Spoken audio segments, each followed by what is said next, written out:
GAB meeting. I'm going to immediately go to Eric so he can read from the Freedom of Information Act thing he has to do. In compliance with the Freedom of Information Act, notice of meetings and agendas were posted and furnished to all news media and persons requesting notification. Okay, thank you very much. Anyone from the public wishing to speak on one of the projects being considered today, please sign up in the back and list the Greenbelt project you wish to comment on. Speakers will have 2 minutes. General public comments on any topic beside the current project will take place later in the meeting. Now we come to the sad and unusual business of remembering Mr. Ray Anderson. We've lost one of our own this week or in the past 2 weeks, and really a sad moment for all of us. I've worked in North Charleston for 20 years and been on this board for maybe 10, and I've just always remember Ray as such an extremely gracious and courteous person, really amazing. And in that time, I'm not sure I met anybody who understood North Charleston better than Ray. He seemed to really understand the intersection of like recreation, arts, commerce, nature, understood what made North Charleston special now and what's going to make it special in the future. And he definitely understood the importance of green space. It seems like he really is going to leave his mark, in a sense, on Philbin Creek and Noisette Creek and all the different parks that are being considered, even one today. There was a beautiful obituary written, and I'm going to read a couple paragraphs from that, and then we're going to have a quick moment of silence. Raymond H. Anderson, born November 9th, 1952, passed away unexpectedly on Sunday, September 25th, at the age of 69 while hiking near his home in Franklin, North Carolina.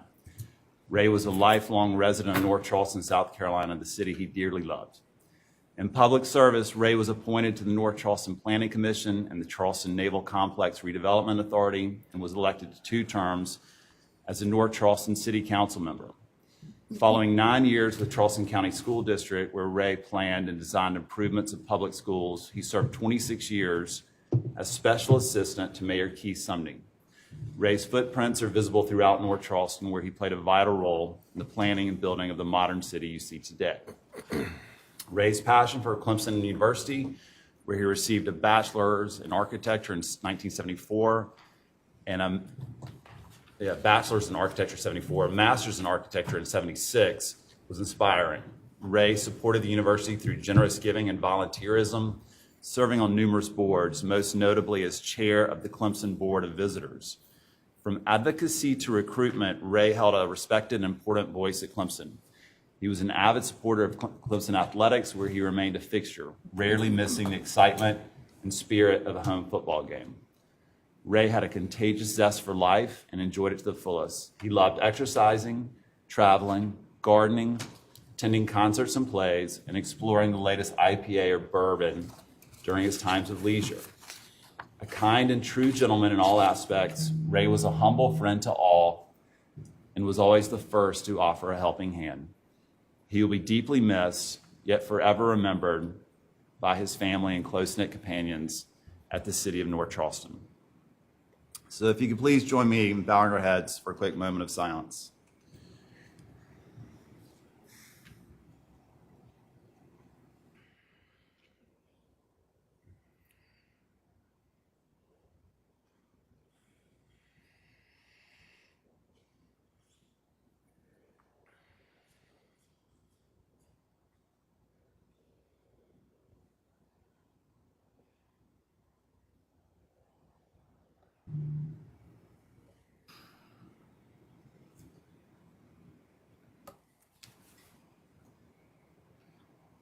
Okay, thank you, everyone. Now, if we can move on with the business of the day. Let's see. Next thing on our item is approval of meeting notes from September 14th, 2022. Second. All in favor, please say aye. Aye. Motion carries. The next item is our Greenbelt program update. Thank you, Mr. Chairman. This will be very brief since there's been little change since you last met last month.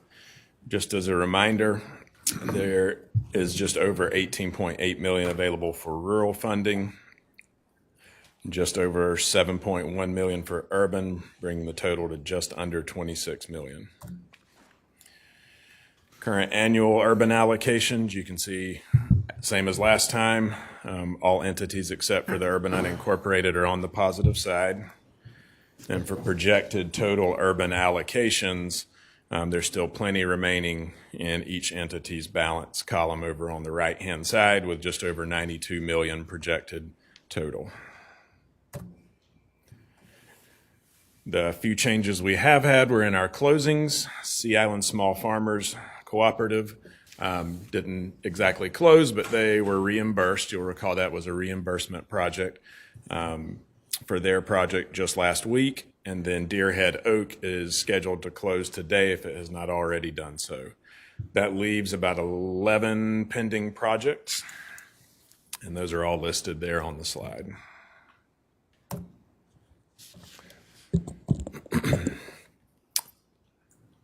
Okay, thank you very much. So yes, now we're going to go on to the applications. Is that right? Yeah. Okay, yes, sir. Got it. Let me say a couple quick things. So Eric's going to provide an overview of the non-projects in the application cycle and an overview on available funding and information on each. But please note, for each of these Greenbelt projects, GAB may ask questions during and after the presentation. However, per parliamentary rules, GAB members will not enter in discussion until a motion and a second is made. And let's see, public comments for individual projects will be allowed immediately following each project presentation. Please make sure you've signed up in the back.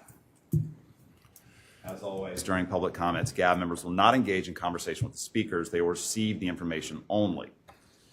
Okay, thank you. So back to Eric. Thank you, Mr. Chairman. Just a quick overview of the projects. We did have 6 projects that were recommended by the subcommittee. All 6 of those were recommended for approval. The split is 3 rural and 3 urban for a total of over 623 acres, a total purchase price of $17.7 million, and a total request of Greenbelt funds of $7.3 million, which brings the matching funds that would be leveraged if all of these are approved to $10.5 million or 144%. You'll notice these are all fee simple projects. 2 of these are reimbursement projects, and those would be the Botany Bay Heritage Preserve expansion, as well as 1321 Sumner Avenue.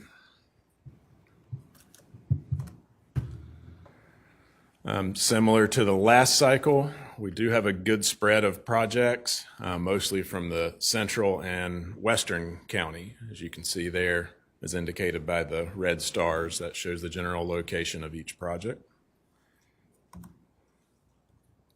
And now we'll just look closer at the funding requests and their impacts on the available Greenbelt allocations for the remainder of FY23. You'll recall we do have our winter cycle starting up on October 31st. So rural funds in total have requested $2.7 million. If approved, that would bring the balance going forward into the winter cycle to just over $16 million. The City of North Charleston has requested just over $4.1 million. If approved, that would leave them $3.2 million. The City of Folly Beach has requested $385,000.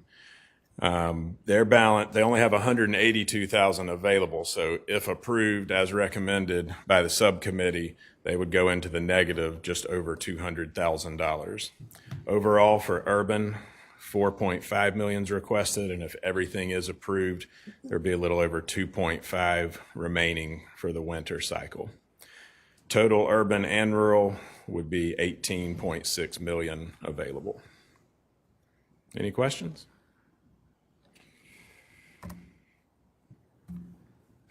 If not, I'll move right into the first project. Sure. Okay. First project for your consideration is a request by the city of Folly Beach to protect half an acre. It's 2 lots there, as indicated in red in the top left aerial shot. It's located at the intersection of East Huron and 5th Street, and is in between the East Indian Avenue and East Huron Avenue right-of-way, which the city does have ownership of currently. And that is an important piece to point out. If approved, the 2 Greenbelt parcels would be used for passive recreation only. They talked about potentially some boardwalks and interpretive signage over there. And then that public right-of-way area would likely be complementary to the passive area and potentially have more active uses like a playground or something like that. You can see, again, looking at the top left aerial photo, you'll see just to the northeast of these 2 lots, 2 homes that were recently developed on similar size and similar topography lots. Right around the corner from this proposed Greenbelt site is another Greenbelt property. That's the city's Bark Park, and it's located adjacent to other city park facilities that were not funded with Greenbelt.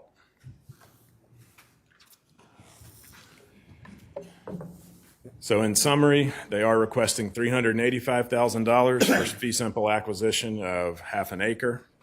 They're offering a total match of 61%, or just over $236,000.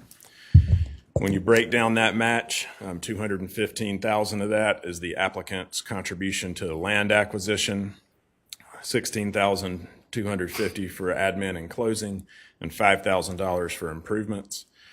The subcommittee did recommend approval of the $385,000 in City of Folly Beach urban funds, with the understanding that they would be allowed to forward spend. And we did receive 6 letters in support of this project. Happy to answer any questions you might have. Very good. Are there any public comments on this project? No? Okay. All right, does anybody have any questions of Eric at this point? Or perhaps a motion? Move for approval. We have a motion and a second for approval. All in favor, please say aye. Aye. All opposed? Okay, the motion carries. On to Sumner Avenue. Next project for your consideration is 1321 Sumner Avenue. It's a City of North Charleston request to protect 0.29 acres, which is located, as you can see, between 526 and Remount Road would be just off the map on the bottom to the north. And obviously that is Sumner Avenue there. This is essentially an expansion of Ellis Park. That's an existing park of 2.7 acres that was funded with Greenbelt back in 2014. You can see the location in the top left corner. This lot basically fronts the road, and there's a small access down to the existing park. So part of the concern, in addition to providing additional green space for the public to use, the concern was that this could be developed for residential use, which would block the existing playground and park from view out on Sumner Avenue. So there is a safety component to this as well. You can see the view from the road looking back towards the playground. This is right where a house could be built. To recap, the request is for $156,870 for fee simple acquisition of 0.29 acres. $156,000 would go towards land acquisition and $6,870 for closing and admin. No match is being offered currently, but I did go back and do the math. If you considered the park as a whole project and their contribution to that and the 2 purchase prices, that would equate to about a 5% match. Subcommittee recommends approval of $156,870 in City of North Charleston urban funds, and we did receive 3 letters in support and none in opposition to the project. Okay, great. Is there anyone from the public to speak on Sumner Avenue?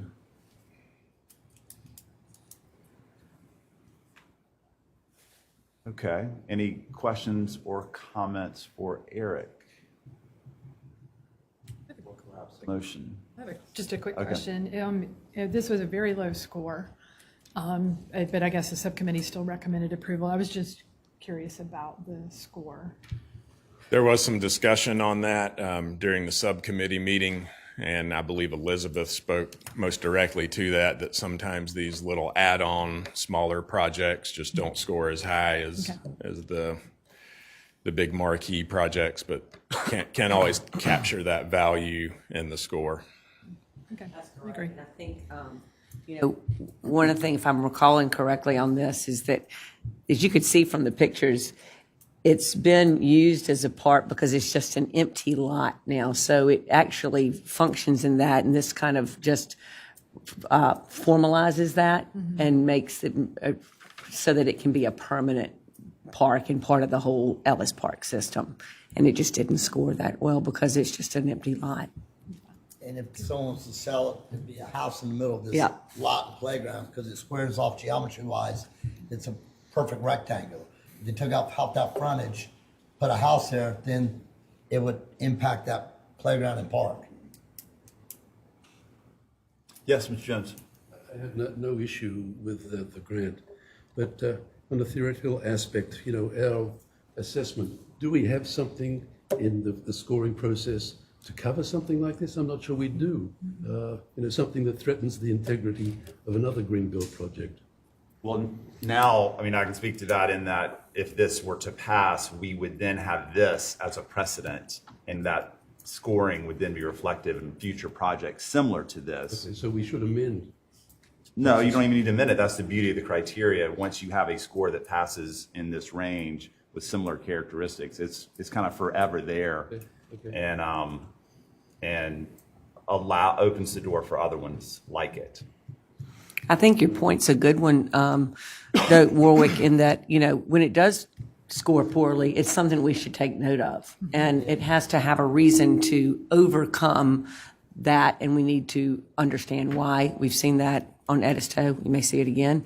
And, these are unusual projects that are kind of just indicators we need to ask that question, because sometimes the score is exactly right and it shouldn't pass. Well said. Any other comments or questions for Eric? Or perhaps a motion? Move to approve. Second. Charlie, you got your hand up? No. Okay, we have a motion to approve. Second. We have a second. All in favor, please say aye. Aye. All opposed? Great. Sumner Avenue passes. The next one, City of North Charleston and Ingleside Weber Park. Thank you, Mr. Chairman. Next project for your consideration is the City of North Charleston's Ingleside Weber Park System. If approved, this would protect 440 acres. As you can see on the map over here on the left, it's made up of several different parcels along the Ingleside tract here, and it's bounded by Highway 78 on the north, I-26 on the east, Palmetto Commerce on the west, and development off of Ashley Phosphate Road to the south. There's several different components to this project. You have the uplands, which are located down here where the laser pointer is. That's the original, the site of the original plantation home. And those are the uplands. And then right behind that, you have a lagoon that historically fed rice fields around the property. That lagoon now hosts a wood stork rookery. And then the third type of land that we have is Swampy Wetlands. I believe it's called Blue House Swamp, that runs in a northerly direction, crosses under 26 and goes behind Charleston Southern and Wanamaker Park, which are off the map.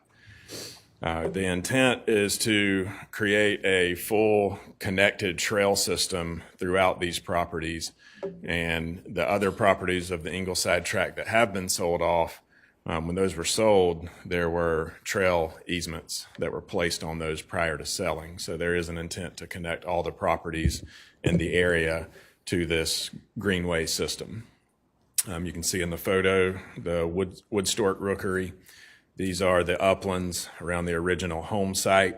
And you can see just over the tree line there, a large apartment complex that's getting pretty close to the property. So as you know, this is some primo property that would otherwise be developed.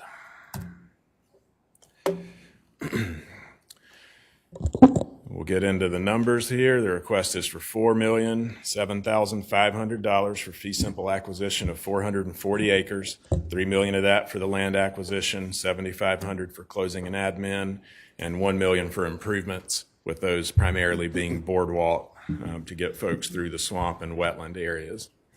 The total match being offered is over $9 million, or 225%. I will note that that has gone up considerably with a new appraisal. I haven't received that appraisal yet, so I didn't include it here. But I can tell you that the landowner match has roughly doubled. So match details, we've got $9 million, and $3 million of that is coming from 3 separate grant requests. $3 million of that is North Charleston's own funding. And as I mentioned, $3 million was originally anticipated for the landowner donation, but that number is going to go up considerably. Immediately after the subcommittee meeting, I met with Ray, and because of some of the discussion about what's in the application is what goes into the grant agreement, he said that he would, at the GAB meeting, like to reserve the right to build a building on that upland area to include restrooms, a group meeting space, and a park ranger office. And talking with North Charleston staff since then, they feel like they would like to have the ability to go up to 10,000 square feet on the size of this building.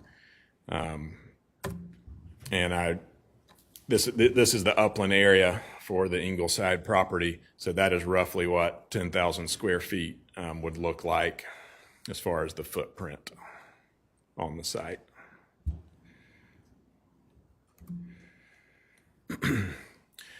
So the subcommittee did recommend approval of $4,007,500 in City of North Charleston urban funds, and we received no letters in support or in opposition, as this project has really been set up behind the scenes for many, many years and really not known to the public. Do we have anyone from the public here to speak on Ingleside Weber? Okay. Any questions for Eric? Jason? So were there required letters sent out to all the adjacent property owners? Yes. Okay. Yeah. Yes. Mr. Jones? Maybe this is a legal question.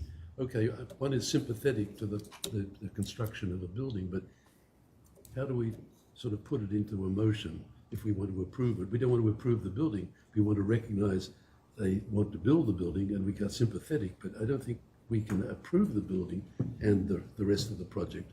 I mean, this is a question that I ask. Yeah, I hear you. Wouldn't that be done when the agreement is done? I would think it would just be part of our motion It to would. be able to have that included in the agreement before it's finalized. As you and Ray were talking about this building, did it mean 10,000 square feet is pretty big? Does it, I guess it's the group meeting space that requires it to be so big, or what? I think they just want to have the flexibility to be able to, it may end up being part of that's an open air pavilion. Yeah, that's what we were thinking. It's probably not going to be typical group meeting space, but more like a picnic shelter. If it's raining and you're on the trail and you've got to get in and out of the rain, sort of like we have at some adjacent parks throughout the city. With Ray's passing, we were just trying to pull something together kind of quickly. We looked at some additional parks like at Westcott where we've got the same kind of thing, even down at Riverfront Park. So we're thinking something along those lines, more of a storm shelter, but with some restrooms capability and a small office because we will have to have staff out there. In the past 60 days, actually, we have started going to some of the neighborhoods around here, letting them know about this project because it has been so behind the scenes. The neighborhoods are thrilled, needless to say. They're very happy that we're not looking at more apartments, homes, or hotels.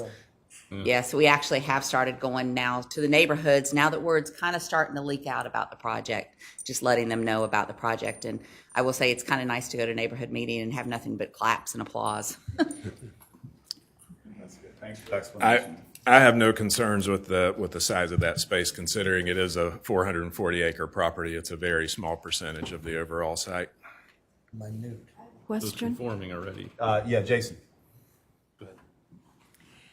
Could we have something in writing or something that is included that tells what could be included in this 10,000 square foot building? Well, I think we just presented that to you. So that was group meeting space, restrooms, and a park ranger office. And that would be in the grant agreement like that, listing those Yes. uses. Okay. Jason. So just so I think, to make sure we're covered, since this part of it was not in the application that was reviewed by the subcommittee, will a motion suffice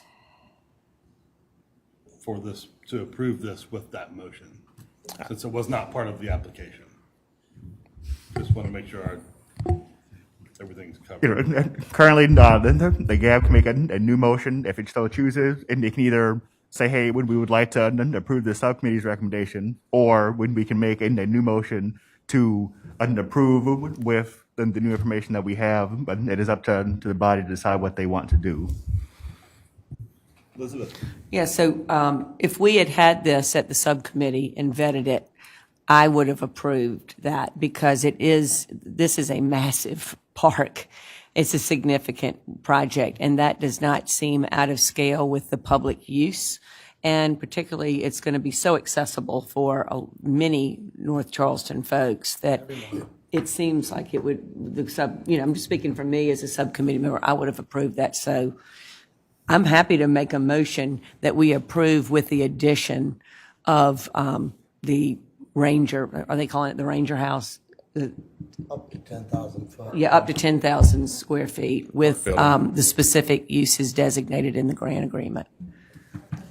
And we have a second. Is that right? Okay. So now, Mr. Jones. You know, you mentioned precedent, that sets, something for the future. Okay, if we do this, look, I'm in favor of it, okay, but it's just a legal thing. If we do this, we're creating a precedent of bypassing the subcommittee and making a decision. Do we want to do this? Well, at least two subcommittee members think it's a good idea. Maybe Jason's going to speak to that, or you? No. No. Okay.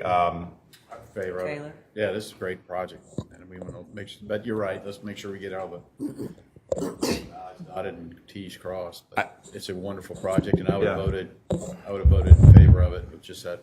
And just to reiterate what Mr. Bell said, procedure-wise, you all can accept the exact subcommittee motion or come up with a completely different one. So Yeah, don't we amend We're projects covered quite there. often here?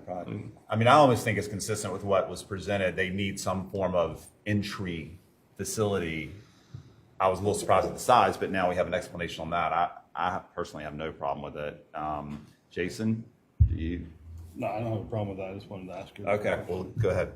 So, in the past, with such a large amount of Greenbelt funding requested for the minor improvements, there was a motion made during one of the city's projects that before we spend that money, that a plan come back to the Greenbelt Advisory Board for approval before we could do that project. Since we're talking about precedents here, I just want to make sure that wasn't a one-off thing, or is that something that the GAB is going to require for any project in the future that's requesting such a large sum of money for minor improvements?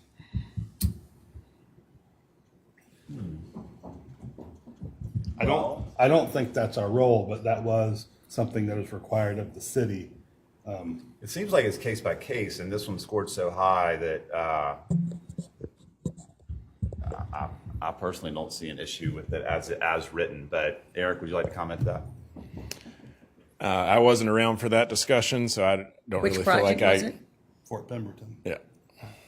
There's a requirement for the Fort Pemberton project that, because we asked for $261,000 in minor improvement dollars, that the GAB approved a motion that was made that we would have to bring a plan back to the GAB for approval before we could utilize that money that was approved by county council. It seems like it's the GAB shouldn't be approving site plans because this is a dirt program, but I just want to, because we talked a lot about precedents here, I just want to make sure that we know what's happened in the past and we know where we're going in the future. Just for my own knowledge, this was recommended by the GAB or county council? The GAB. The GAB, okay. And North Charleston said they would be agreeable to that. And I'm not saying that we should. Instance. Because I don't know if that's really the role of this body. But since we're talking about precedents, I just want to make sure that everybody knows what's happened in the past and where we're going in the future. If nothing else, your comments are now in the notes, so is that enough? Yeah, okay. Mr. Jones? I can't see anything wrong with the GAB or the subcommittee questioning the improvements or asking questions about it and having a view if it might be excessive or not. I think that's our role as a subcommittee. Sure. And there might have been something about Fort Pemberton that we wanted to see that. I can't recall. I remember the project well, but I can't remember what it was about that triggered that request. But the comment has been noted and is now in the record. So any other comments or questions? Yes, Andrew. I just wanted to say that this is something that Ray has been working on for years, and the inception of this project started all the way back with the approval of the Ingleside PUD, which was probably a decade ago or more. So this is just a fantastic project. I just happen to be familiar with it, and I know that Ray was really passionate about it. And the founders of Ingleside, when they started this, as mentioned, saved room for trails on every single project that's been approved within Ingleside. And I think this is going to be an awesome, extremely unique trail system to North Charleston and the area. So I'm in full favor of it. I just wanted to state that. Nice. Okay. So we have a motion and a second for approval. Any other comments or questions? The motion, does it include the motion did include the as described. and Yes. it wasn't limited to 10,000, we just approve a structure? With up to 10,000 square feet Okay. is the language. Do I need to restate? Okay. All in favor, please say aye. Aye. All opposed? Thank you. The motion carries. Let's see. The next one is the Edisto Island Open Land Trust, Keith Kinlaw Scenic Buffer. Thank you, Mr. Chairman. That request is to protect 1.2 acres on Edisto Island on the National Scenic Byway, Highway 174. And that's going to be located immediately east of Kings Market, right down here. As you can see, it's adjacent to several other Greenbelt conservation easements. There are many more in the immediate vicinity, as well as other easements that were not funded by Greenbelt. So this small piece of property really makes up a donut hole in that protection system along the National Scenic Byway. It is eligible for one single family or mobile home. We did confirm that, and there's quite a bit of drainage systems that come together right on that property. So there's some benefits to flood mitigation and the integrity of those drainage systems as well. If you look at the photo in the top right, you'll see the kind of tunnel of oaks that Highway 174 is known for. The right side of the photo is the subject property.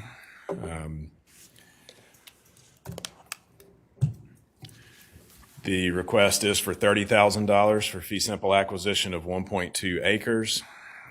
Total match is $15,000. I believe that was supposed to be $675 or 52% total match. Match details, $12,225 for the land acquisition and $3,450 for closing and admin. Just one note on this one that is a little unique. One of Edisto Island Open Land Trust board members stepped in when this property went on the market to go ahead and purchase it to prevent it from development. So if potentially this is not funded, it would likely go back onto the market. There were 4 letters received in support of the project, 0 in opposition, and the subcommittee recommends approval of $30,000 in rural funds. Very good, thank you. Are there any public comments on this one? No? Okay. Any questions for Eric on this project? Mr. Jones? Just it's a low score. Why? I think it's just a similar situation to what we discussed with Sumner Avenue. It's a small project. It is one of those little donut hole type projects. There's a power line easement running through it. I would remind you that the scores are one tool that you use to make these decisions. Any other comments, questions, perhaps a motion? Move to approve. A motion to approve. I'll second. We have a second. All in favor, please say aye. Aye. All opposed? Great, motion carries. Okay, the next one, Open Space Institute, Botany Bay Heritage Preserve. And this request is for an expansion of the Heritage Preserve, 180 acres, located on Edisto Island, right here in red. You can see it's bounded on the northwest by Highway 174, on the west by Eddingsville Beach Road, on the east by Botany Bay Road, and then Woods Road comprises the southern border of the property. If you take a look, you'll see it's adjacent to the existing Botany Bay Heritage Preserve, this whole area. And the photo shows the alley of oaks going down into the Heritage Preserve. And when you drive down that, you probably assume this is all protected, but in fact it's not. The right side is the subject property. If funded, Open Space Institute will donate the property to SCDNR for incorporation into the Botany Bay Heritage Preserve and the wildlife management area.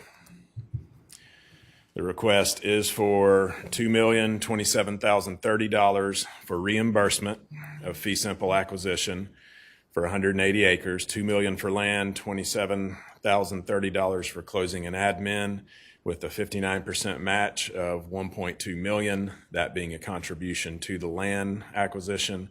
And the subcommittee did recommend approval of $2,027,030 in rural funds, and we received 6 letters in support of the project and 0 in opposition.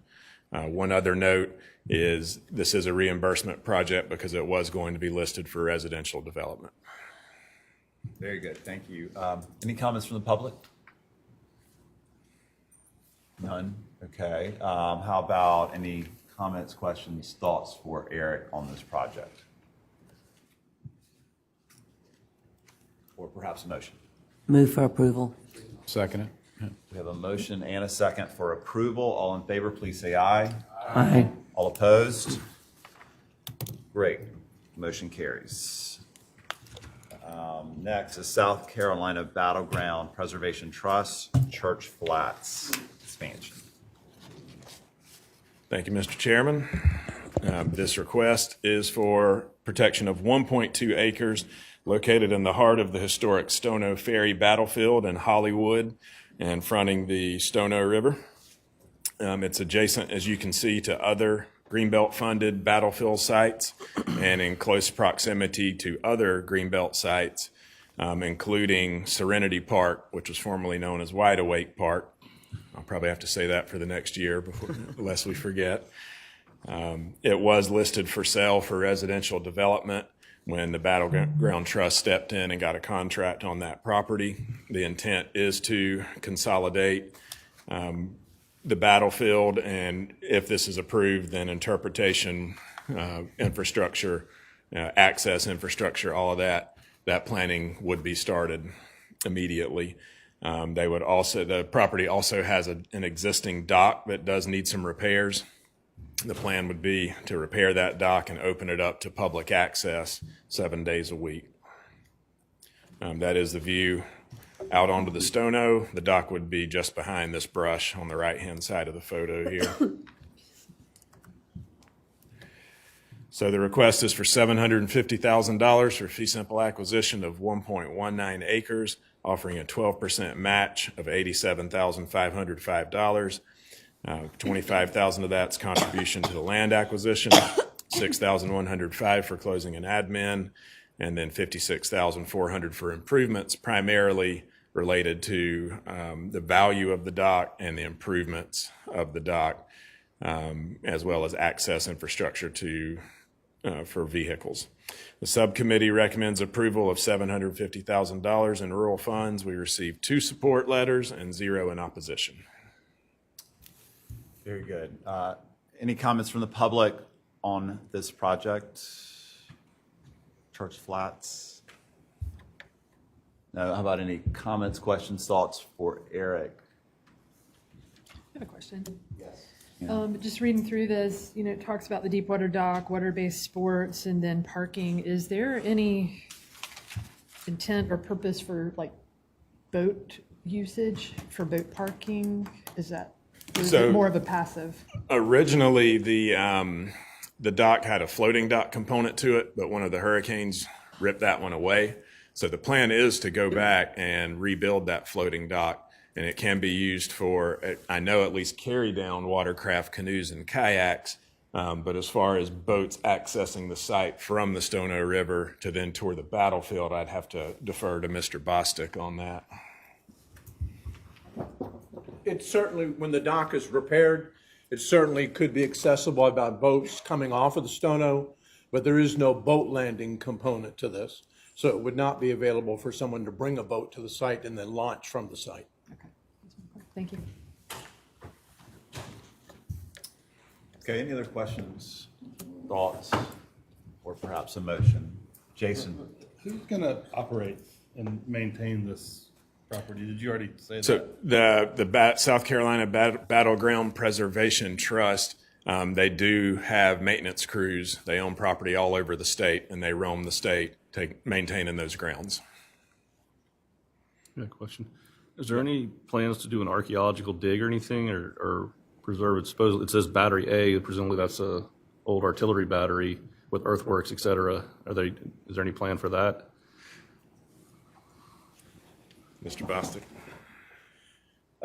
Before we buy any property, we always vet it through archaeology. And so there have been archaeology studies on this and the surrounding properties to confirm that it's part of the Stono Ferry battlefield, which is a Revolutionary War battle in 1779. Okay. Very good. Any other comments, questions, thoughts, or maybe a motion? I'll move for approval. Thank you. Second. We have a motion and a second for approval. I think Elizabeth beat you to it. You can have it. Anyway, all in favor, please say aye. Aye. All opposed? Great, the motion carries. Okay, so Mr. Chairman, if I could just recommend, a lot of our group here today, we're here for the projects. And then we've got more on the agenda. If we could just maybe give them 2 minutes to clear out instead of having them stay through the whole meeting if they'd like to leave now. Yeah. Yeah, anybody who needs to depart, by all means, go right ahead. Thank you for being here. And then Lorene has your list for general public comments. Okay, good. Thank you. Thank you. Thank you. Jason has a question. Jason has. Oh, excuse me, Jason. I just had one question on the summary sheet for Ingleside. It listed $3 million in City of Charleston funding. Yes, sir. For the record, I just wanted to make sure that got addressed and revised for the record. You don't want to give them your money? Contributing to that. Thank you, Jason. All right. Yeah. Yes, thank you. You've set a good precedent. You're already overfunded. Heavy anyway. finger on the zeros there. Y'all on the negative anyway. You don't want to go any deeper in the hole, do you?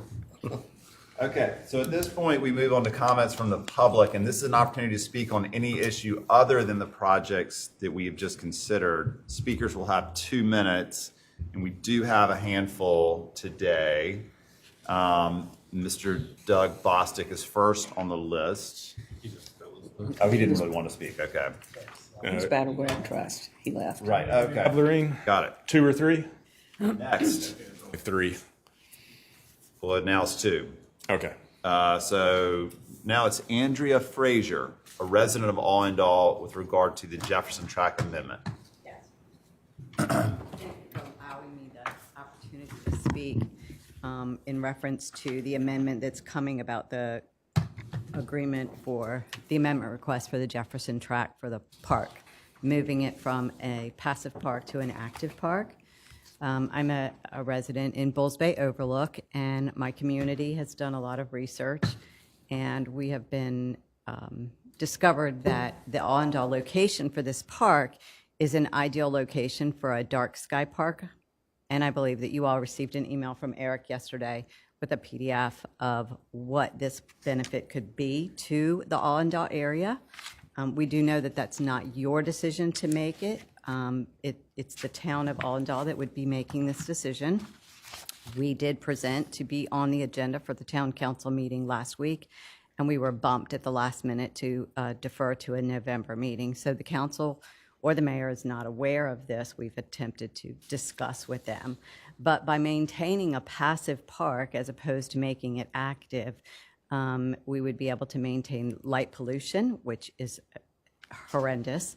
It does prohibit us being able to see the Milky Way. It offers many educational opportunities for clubs, the community, schools, universities. It is one of very few limited locations along the entire East Coast. The town of McClellanville is also in the process of trying to start this permitting to be designated as a dark sky park. It has wellness benefits. And by you all resisting the transfer from a passive to an active park would help us in this application process. It is a very long process. It would probably take about 2 years for us to get this moving. It is the town's decision, but by allowing the active process in the park, by allowing the stadium and the camping facilities and the lights, that would prohibit us getting this approval for this designation. Very good, thank you. Any questions or I do have comments? PDFs, papers to hand out to you if you all are interested in those. Sure. Yeah, by all means. Any questions? Yeah, you can bring them up. This is just a duplicate of the PDF that you all received. Oh, that's Okay, good. great. Well, thank you for coming today. Okay. Okay, next, I guess that's a ditto mark, actually. So that would be Justin Park, the Open Space Institute. Did you hope to talk? No, that is not a ditto mark. Okay, scratch that. Then David Ray with the Low Country Land Trust.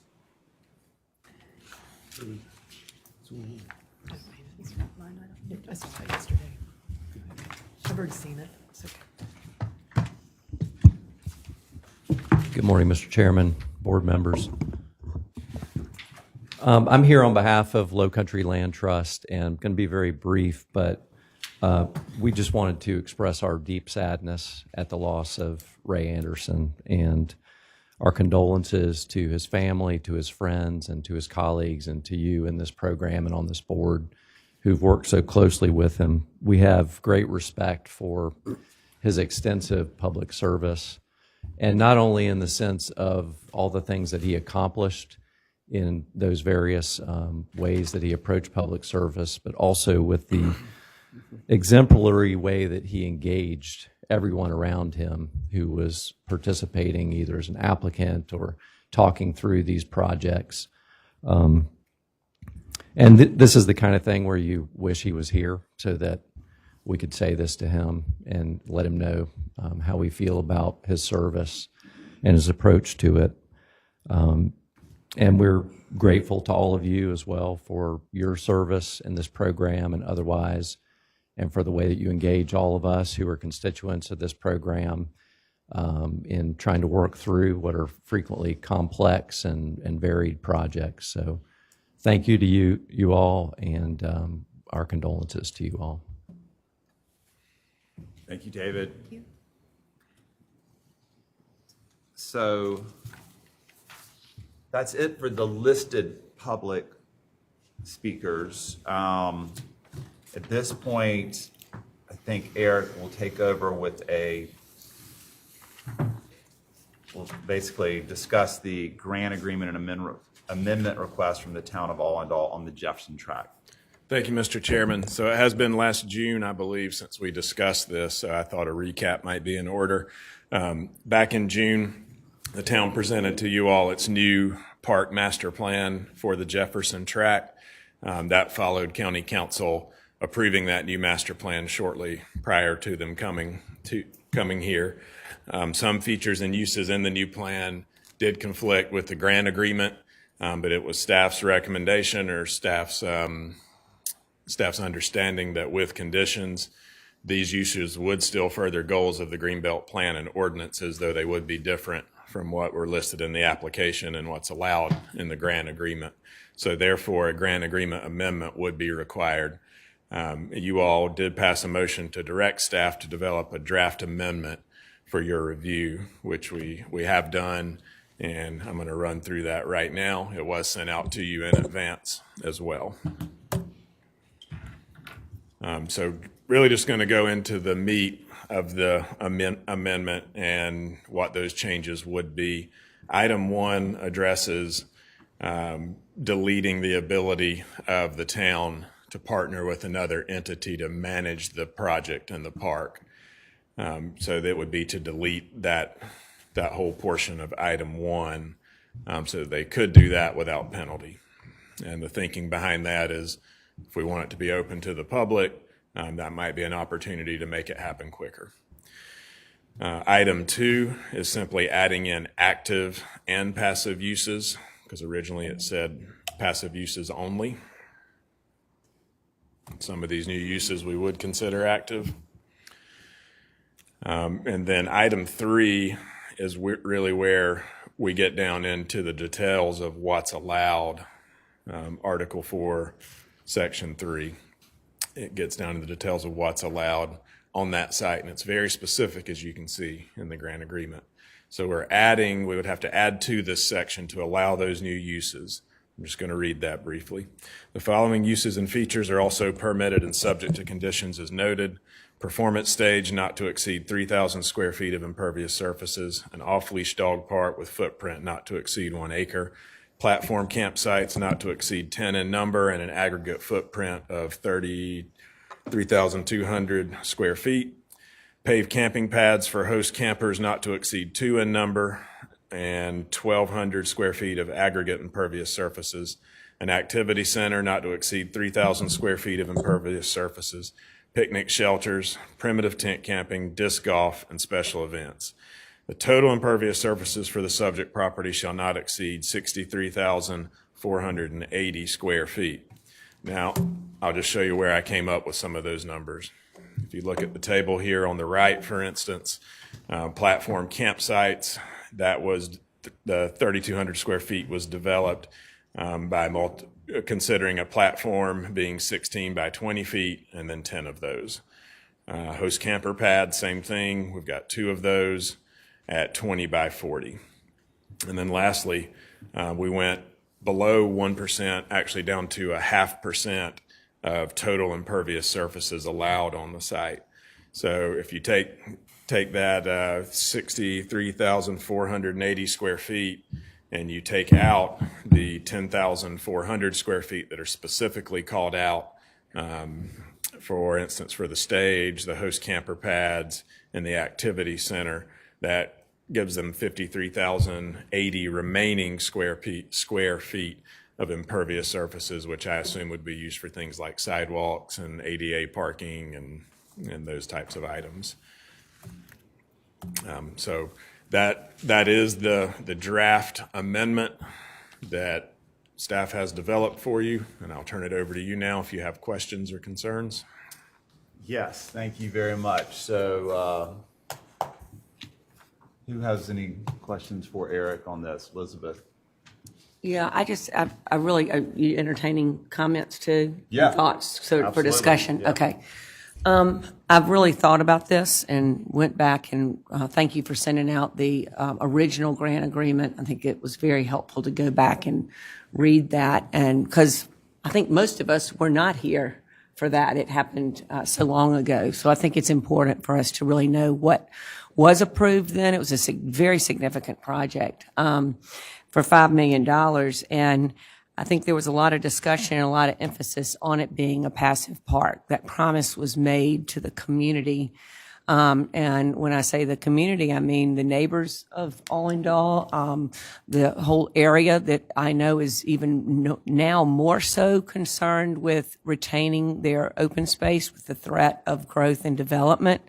I think Ms. Frazier mentioned what they were looking at, but what McClellanville has done, we've approved a number of projects for them that are based on protecting the open space and the natural areas as passive uses. And the emphasis on passive use and the specific designation of those uses in the original grant agreement were clearly articulated. And although this request technically could fit the spirit of the Greenbelt projects today, that wasn't the promise that was made. And it's easy for us when we're sitting up here to think, oh, yes, I might approve that today. That's true, but I think we have an obligation to really dig back and always understand what was the original intent. Because we're dealing with tax dollars. This belongs to the taxpayers. And this is what they were promised.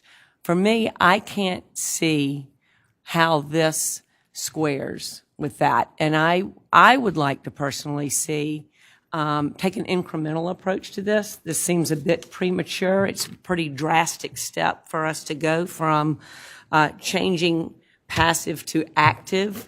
That's a big deal. I'd like to actually say, let's pause on this for right now and ask the town of Allendale to proceed with the development of the park as it was approved. Get that going. Open it up. Let people enjoy it for what it really was, and then learn to see what you really need. I feel like this proposal is a wish list. It's a master plan. It's a wish list for what the town says they want. The reality of whether that can happen or not is still to be determined. Funding is a big deal for that. So why would we prematurely approve this right now when they haven't even opened it up for the public as a passive? According to the original grant agreement. Opening up the original, according to the original terms, is totally consistent with what they would be doing later. So let's open it up and have them come back with a proposal that's very specific so they know exactly what they would need. And they may find, and we've seen this often with projects, that what they thought they needed, they actually really didn't. And it's a big deal for us to change what we've already approved, and I'd hate for us to unintentionally make a mistake and have unintended consequences of approving a radical change from passive to active. And I just put that on the table in case. You would help me in the process if you formed it into a motion, because technically we are supposed to have a motion for discussion. Okay. Sorry. Well, I'm happy to do that, and I will place that in the form of a motion. And then you can guide me, Eric, if we need to do this right. I would vote not to approve this request for a grant agreement change at this time, with the caveat that the town proceed under the terms of the original grant agreement, and then they have the opportunity to return with very specific requests once they've initiated the passive use of this property. Well said. Does everybody understand that? Yeah. Would anybody like to second or ask a question of Elizabeth about her motion? Second. We have a second. Ms. Jones, was that a second? No, it doesn't matter. I was just going to ask a question if it's appropriate. Yes, now it's time. I think the town of Allendale. Ms. Kravick did second. Pardon me? For the record, Nora did. Yes. Yeah. For the Okay. record, Nora did second it. So we have a motion and a second. Now we can, additional questions, Mr. I'd Jones. like to hear what the town of Allendale thinks. Is that appropriate? Up to you, Mr. Chairman. Okay, sure. We'll allow, if the town of Allendale would like to speak for 2 minutes, we can do that. Would anybody from Allendale, the town of Allendale, like to speak to this matter? Mr. Wallace. Thank you, Mr. Chairman. I think when Eric made his initial presentation, if you can you go back to the very first slide that you had, where it said, features in the new plan conflict with the grant agreement, but with conditions still would further goals of the Greenbelt plan and ordinances. I think what we're proposing does meet the requirements. If you look at the amount of land, there's a slide that says what the impervious surface, for example, 99.5% of the property impervious surface will still be impervious surface. You know, what we're doing, you ask us to have people come to the park. We said from the very beginning that this park would be used for things like the Blue Crab Festival. It's been the Blue Crab Festival for many years. We have not been able to open it up to the general public just to walk through the park, for example, because it's been a construction site. It's still a construction site.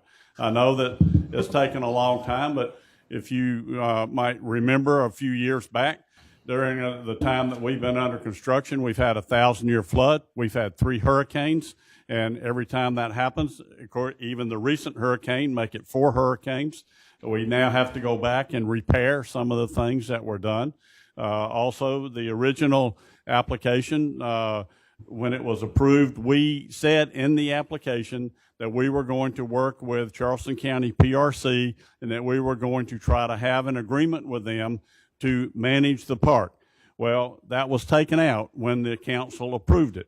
So what did that do to us? It left us with 0 money to operate and construct anything on this park.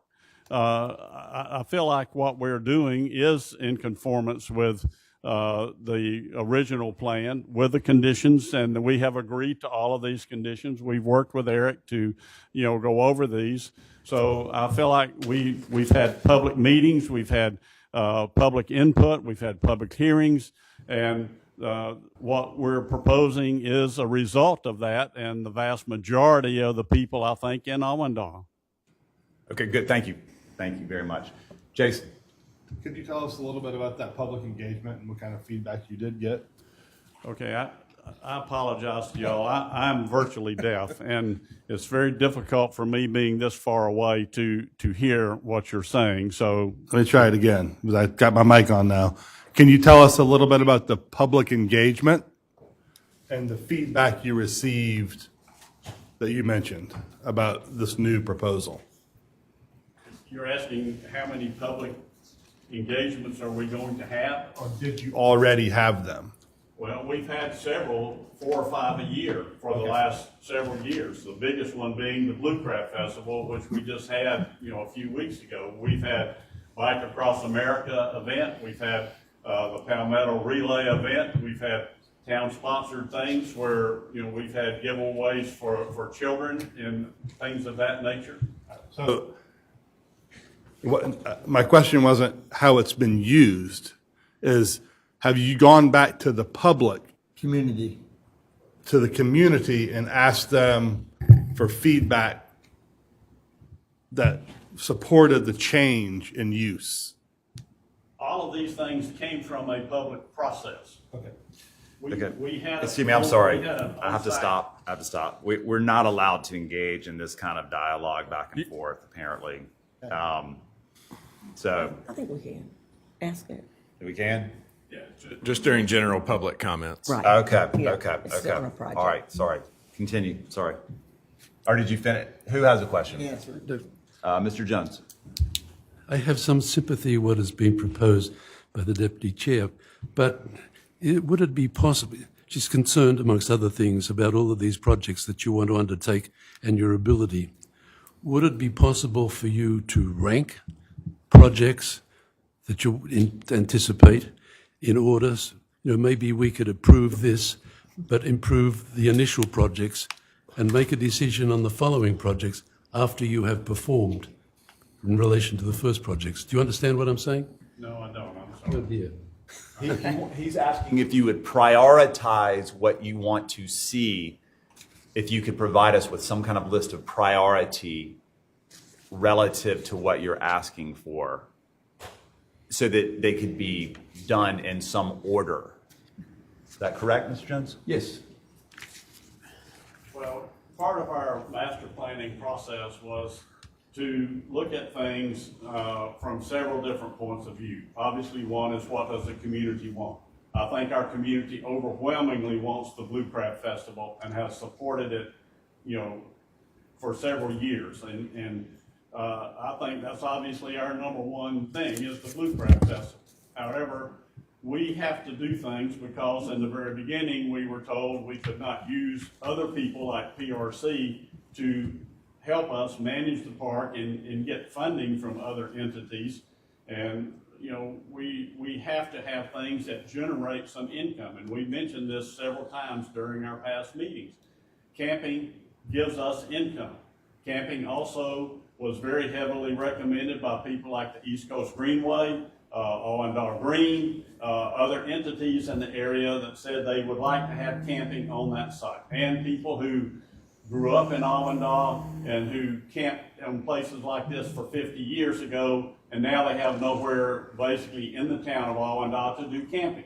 So all of these things are things that we feel like are overwhelmingly supported by the town. And we had, the town council had a public hearing. We had an on-site, opportunity. We had a website where people could send in and say what they wanted.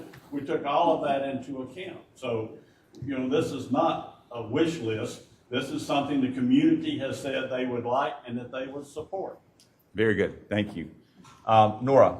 Yeah, I'd like to get back to your original agreement, your grant agreement. And Nora, speak closely into that. you applied for a passive park and received $5 million for a passive park. And I keep hearing about the Crab Festival, but let's get back to the passive park. A family from Owendar cannot have a picnic. They cannot have a family reunion. It seems that you're completely, you want events.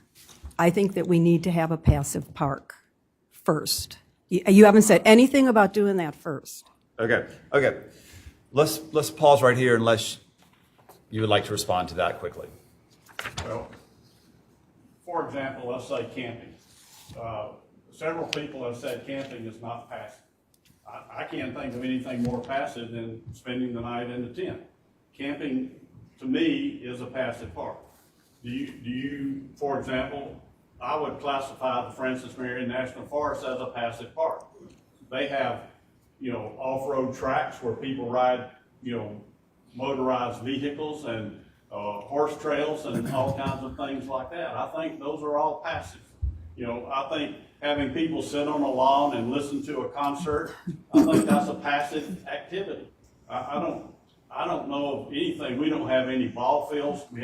We're proposing a disc golf because the community said they wanted disc golf. We don't have tennis courts. We don't have football fields. We don't have soccer fields. We don't have baseball fields.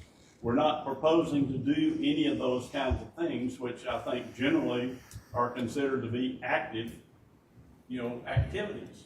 Everything we're doing, picnicking, having shelters for family reunions and church, activities and things of that nature. I think all of those things are, to me, passive activities, in the major park. Thank you very much. Would you like to ask a Yeah, question no, or is it general? Okay, no, thank this is you. really- I think next. Yeah. It was So we not- currently have a motion and a second. So one thing I wanted to ask Eric, because I think we've had this conversation, it was back in June when it first came up, but I want to refresh my memory of it. The Blue Crab Festival, for example, that's been going on. It's not inconsistent with the use under the current grant agreement. I want to make sure we understand exactly the uses that they can do with the passive designation under the current grant agreement, which would include those things that are being done. Could you refresh? Traditionally, we haven't gotten involved if folks want to have special events or programming on their property unless it's something that is vastly different from what they applied for. And I wouldn't focus too much, and I've told multiple stakeholders this, on the active versus passive version. It's really that item 3 in the grant agreement that says these are the uses and it's limited to this. So we're really just, with the draft agreement we came up with, we wanted to encompass everything. That's why we threw the word special events in there, just so that there was no, with this one being a fairly contentious project, so that there's no confusion about special events being allowed out there. But they can, right now, special events are happening there. That's allowed. Picnics, all that stuff could happen out there too, if the park were open to the public on a regular basis. Okay, so we have a motion and a second. Yes, Andrew? I just wanted to make a few comments. I tend to look at all of the uses that they're proposing also as passive. It's just, as a person who has designed parks and things like that, like, this does not feel like an active park to me. You're not, as he mentioned, there's no athletics going on. Disc golf is about the most passive activity you could have, and that seems to be the most active thing that they're proposing there. Elizabeth, you did mention funding and being able to get these things. To me, it sounds like some of the things that they're asking for will be able to help fund to the park itself to be able to operate, to be able to run. Also, including the idea of an outside entity being able to help, such as Charleston County PRC, would also further the goal of being able to get this park open. So I know that it says active in the amendment now, but to me personally, it just does not seem like there's going to be a ton of very robust activity happening here. It sounds like a passive park to me still. So to me, it seems like more, instead of saying we're changing it from a passive to an active park, we're just saying we worked with the staff worked with the applicant, and they say we'd like to do these specific things, and then to avoid any further confusion, we've laid them out and said, all right, well, here's what you can do, no problem. And to me, I don't think it opens the doors for any additional active recreation. Those are just my personal thoughts. I have no issues with the amendment at all. Can I ask a question, or are we done speaking? Can I ask a question? Yeah, you can ask a question. Of, You want to ask Bill a question? Hold on. Let's let Christiane go first, and then you're next. I just wanted to concur with these comments that were just made. We did debate this over the summer, whenever it was, and it was almost this exact same debate. Yeah. And in all of that, my recollection is we kind of came to the conclusion that this really still pretty much met the intent, the passive intent of the park. And we were actually getting ready to send it up to county council, but decided that we needed to come back with some clear clarification, which is what this accomplishes, with the specificity of the amount of impervious surface in particular. So I feel like we kind of led them down a path and told them to come back with this, and that it still meets exactly where we were last time, and per our recommendations. Well, it's worth noting that we have at least one constituent in the audience who spoke against it, and that's the only other person who spoke about in favor or against. So I think that needs to be noted. I think Nora was next, and then you, Elizabeth. Nora, go ahead.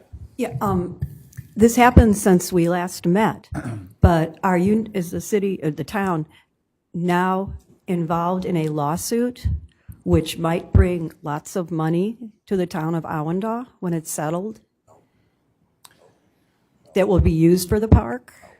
Are you asking, are we involved in an active lawsuit? Yes, we are. And that could bring in lots of money for the park. Could be money coming in. It could be some, but I would guess that it probably wouldn't be more than $100,000 or something like that. We're not going to get $5 million or anything of that nature. It's basically an issue about, the amount of money that we were owed from the mining operation that has to do with, the contractual terms of that. It's not anything that has to do with the use of the park or the construction of the park or those kinds of things. But that was originally what you were going to use for the park. I'm sorry. Because that was originally the funds that would be used for the park.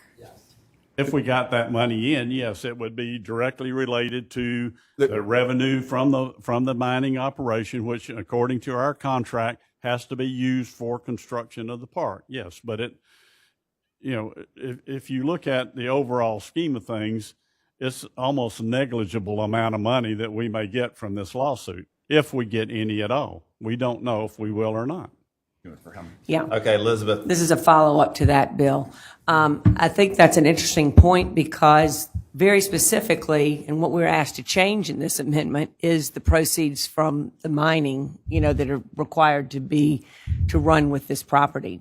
And I think it's premature to do that because you are in an active lawsuit to collect that money that would then fund the passive use per the grant agreement of this park. I'm not saying no to this in my motion. I'm saying not today. Start passive with the dollars you get. Use the proceeds you get in the lawsuit or whatever, and open up the park, and then see what you still need. We are prematurely moving. This doesn't have to happen today for them to move forward. You have a lot of uncertainty, whether that's a lawsuit going on.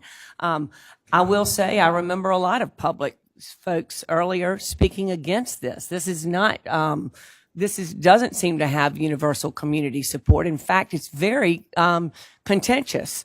So I think what we do really does matter. And are we looking out for the public interest here? I'm not trying to get into the middle of whether you had constructive public engagement or not. That's not for us to say, but it is for us to say whether we think the timing is right for this to be approved, such a radical change.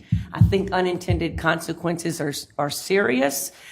Some of these, I think, are passive. I really don't have necessarily a problem with each individual one. I have a problem with, let's, for example, talk about impervious surface. That number is low.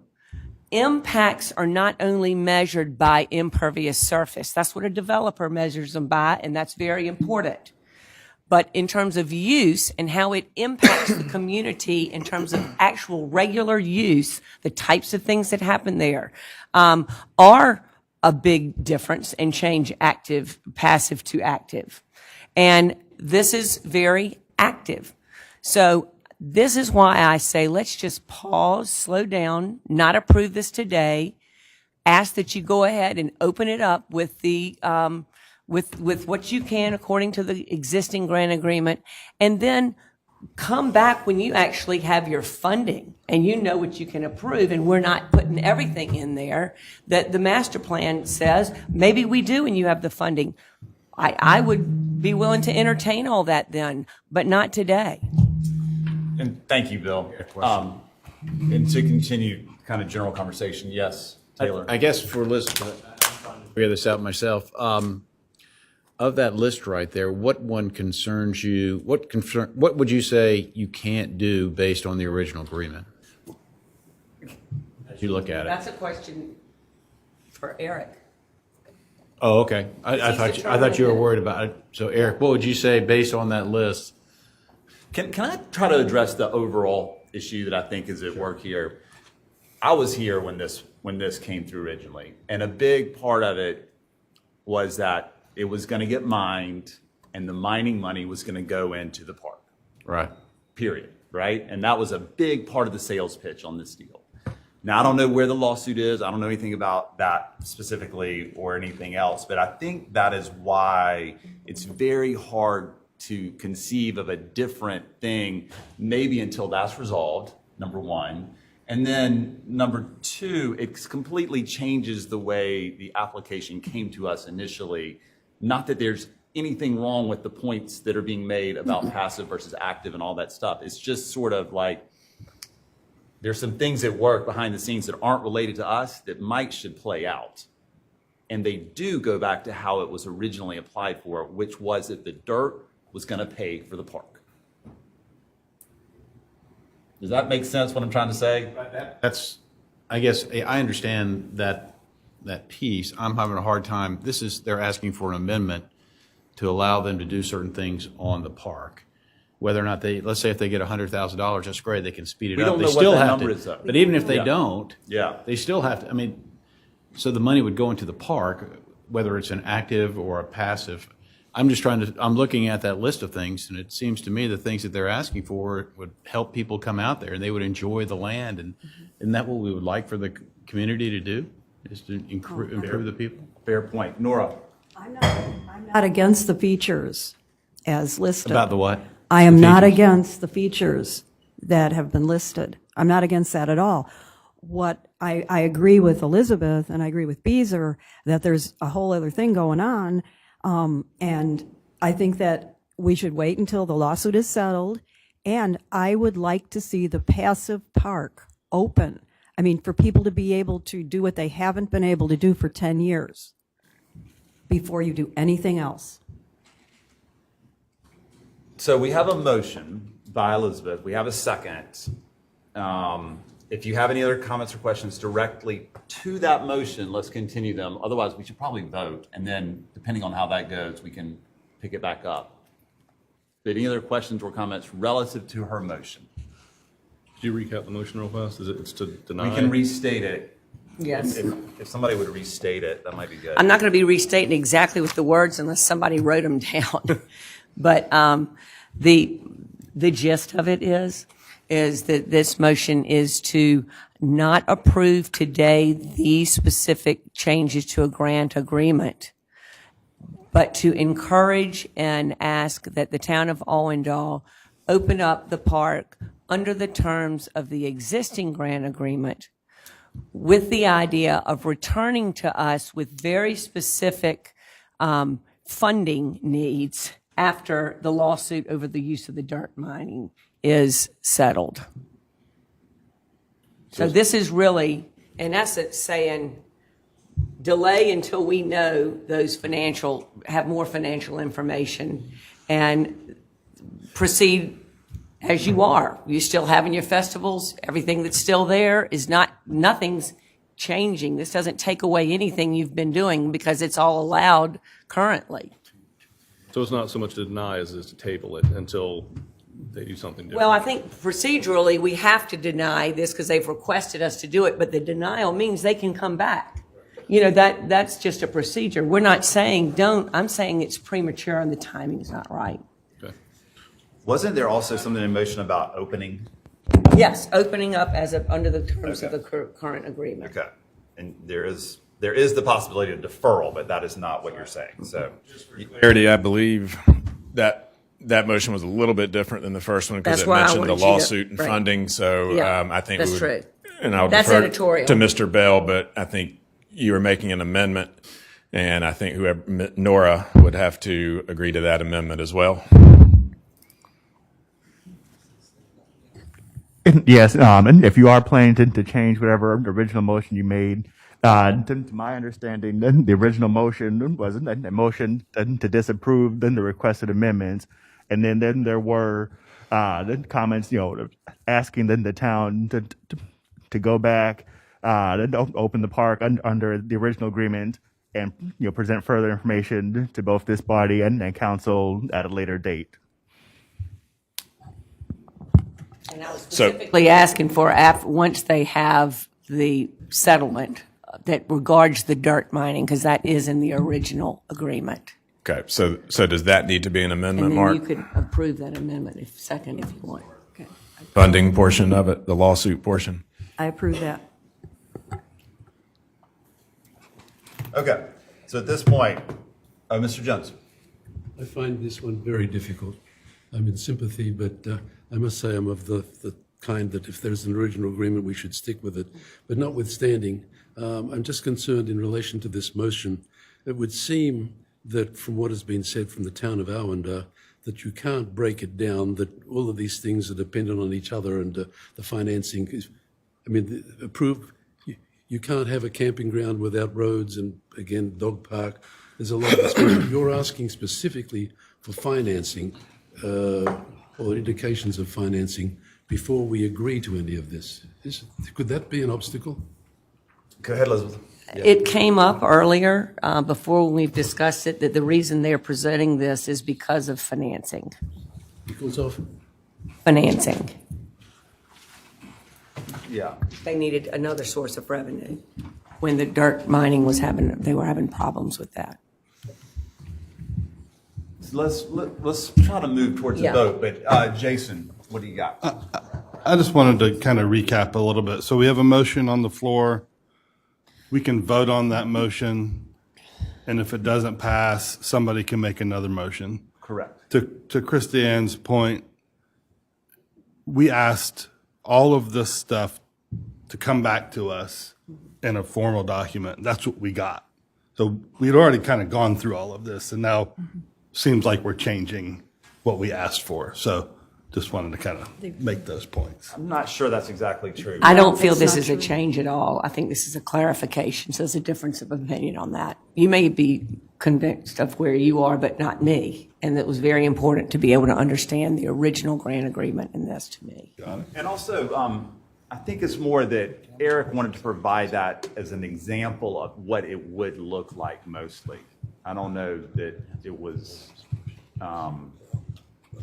isn't that fair to say? You were providing an example, not in a reaction to what was being asked for. Directed me with a passed motion to come back with an actual amendment with that language, with those conditions that we would recommend for it to be in line to further Greenbelt goals. Right. I mean, this thing is complex enough that it might need to be a decision at council level. But however, anyway, here we are. We have a motion. Clear, it will go to council for final Make a approval. decision one way or the other, send it upstairs. Yeah, exactly. There you go. That's my. Can I say one more? Motion. All right, so Nora has one. Go ahead. Andrew, to your point, I understand what you're saying about active versus passive. So I wanted to clarify what I'm saying. I would like the original agreement to be honored, which was getting it open to the public first. So, but I really do understand what you're saying. So, and I do agree with the features when when it's open to the public and the lawsuit issue has been settled. Okay. So at this point, does everybody understand the motion? Okay. We're going to vote, and it might be a hand raise or whatever, a count, if one of you guys is up for that, but we can try it verbally. All in favor, please state with an aye. Aye. Aye. All opposed? Opposed. Okay, let's go to count. Roll call vote, please. Yeah. Would you like me to do that, Ms. Farrell? No. Mr. Jones? Ms. Cravitt? Yes. Yes. Yes. Yes. No. No. No's have it. So motion fails? Yep. Send it to council. Sure. Yeah. I can count. Well, can you entertain I make a motion, send it to Now council. there would be another motion. Now it'd be time to make another motion. Make a motion, send it to approve the council. amendment? 7 nays for you. Or approve the amendment, Have right? a motion 7 to send it 4. To council. Yes. Make a motion, send it up to council. It's going to go anyway. Well, that's, With no comment, essentially, you're Well- saying. yes. For clarification, the final vote of this body, whether it's in favor or opposition, will go to the county council. County council will decide whether they accept your recommendation or they do not. And at the moment, we had a motion to disapprove the amendments. That motion has failed. And so now, I believe the director is asking for, hey, is there a new motion to have a recommendation to county council? We've heard one. And so Send it with no So- recommendation to county council. Is that, that's not an emotion to approve? we need to have either a motion to approve or disapprove. One or the other. You can't just pass. I'll make a motion to approve. As written. As staff has written it out. Okay, we have a motion to approve as staff has written it. Second it.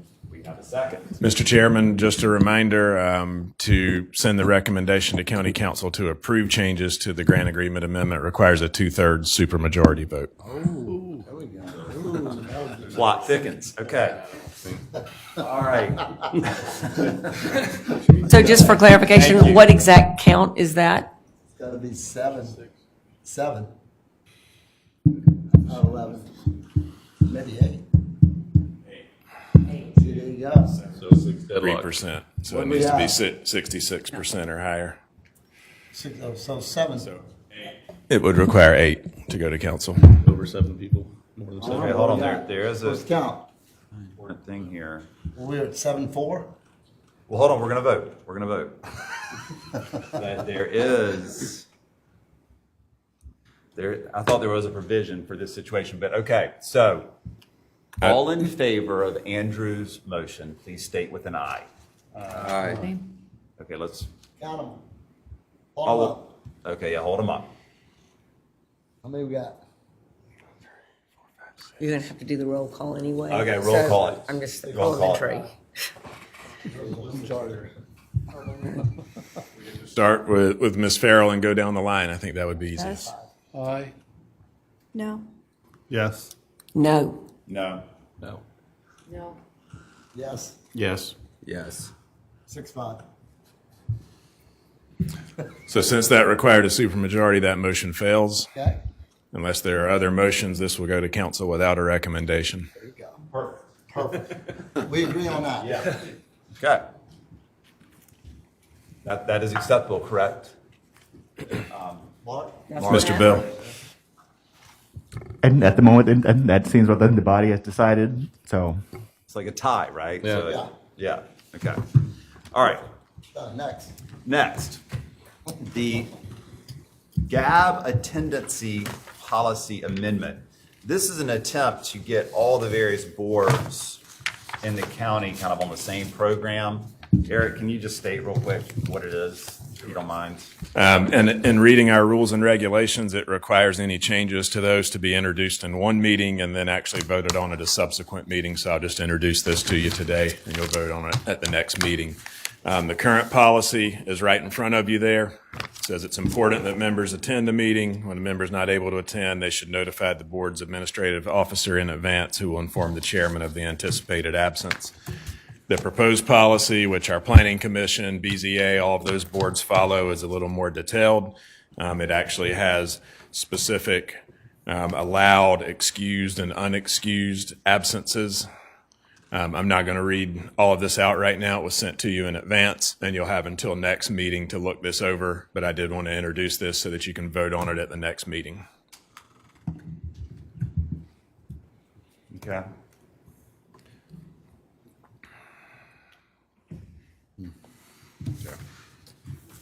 Okay.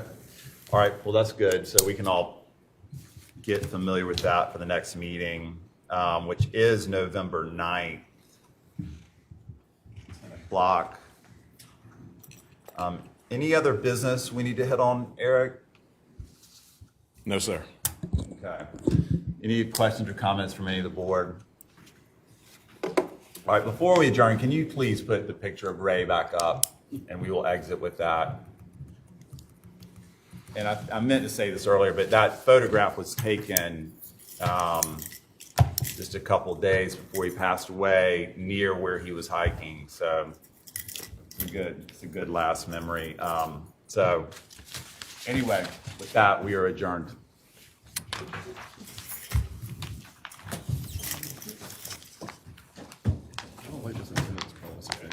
You don't? I haven't read it earlier. My thing is like if county